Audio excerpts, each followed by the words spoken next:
প্রিয় দর্শকবৃন্দ, যে আমটি দেখতে পাচ্ছেন এটি কাটিমন জাতের আম।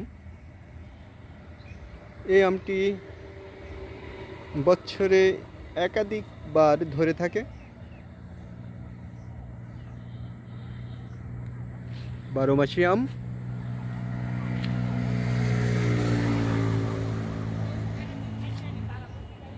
দেখতে পাচ্ছেন এখন আমের সিজন নয়, কিন্তু গাছে আমে পরিপূর্ণ।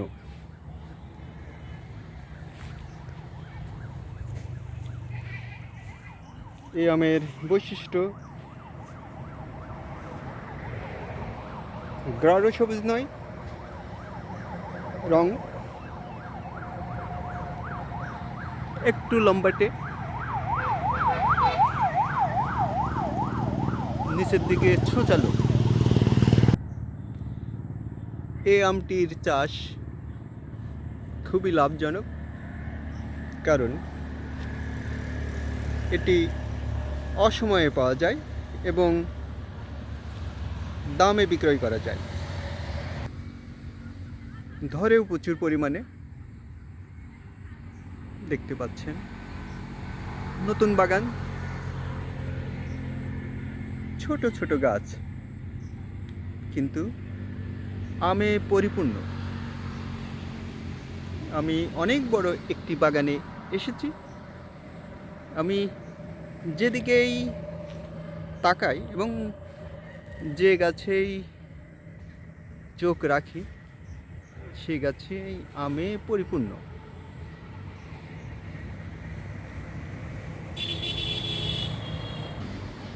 এই আমে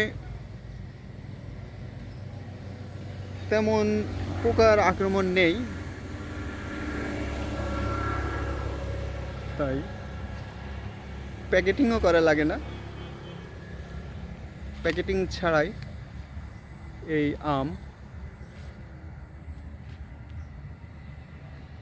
উৎপাদন করা যায়।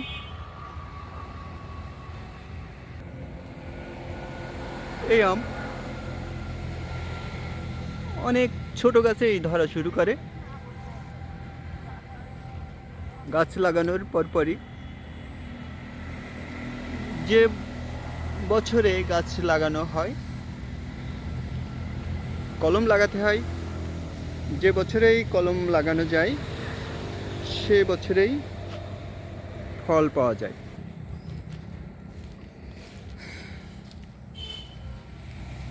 আমি আপনাদের দেখাই প্রতিটা গাছে কি পরিমাণে আম ধরে আছে এবং আমগুলোও বেশ সুস্থ সবল।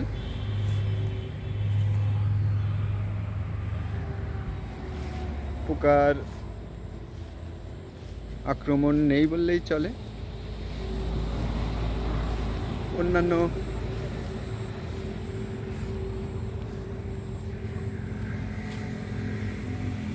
ভাইরাস বা রোগেরও আক্রমণ দেখছি না।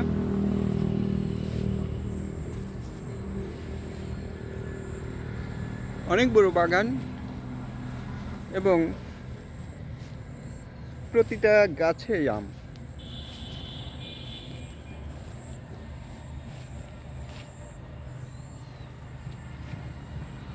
তাই যারা বাণিজ্যিকভাবে এই আমের চাষ করতে চান, তারা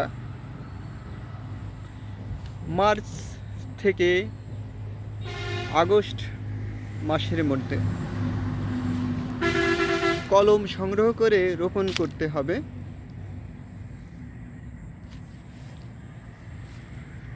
ছোট গাছেই আম ধরে এবং গাছ খুব একটা বড় হয় না, তাই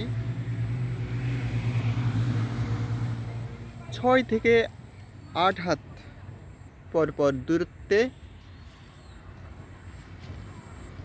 গাছ লাগানো ভালো। কারণ গাছ এই দূরত্বে গাছের সংখ্যা বেশি হবে বিঘাতে, ফলও পাওয়া যাবে বেশি। গাছ লাগানোর কিছুদিন পূর্বে গর্ত করে নেবেন এবং সেই গর্তে কিছু গোবর সার এবং টিএসপি পটাশ সার মিশ্রণ করে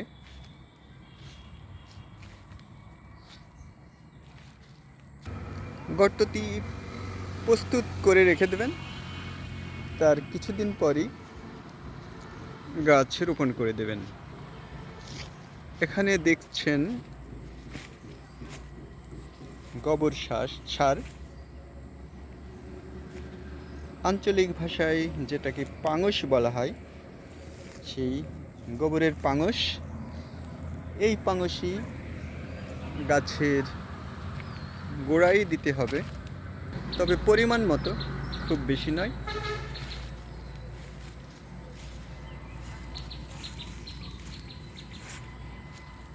তাহলে গাছ সুস্থ সবল হয়ে বেড়ে উঠবে এবং প্রচুর পরিমাণে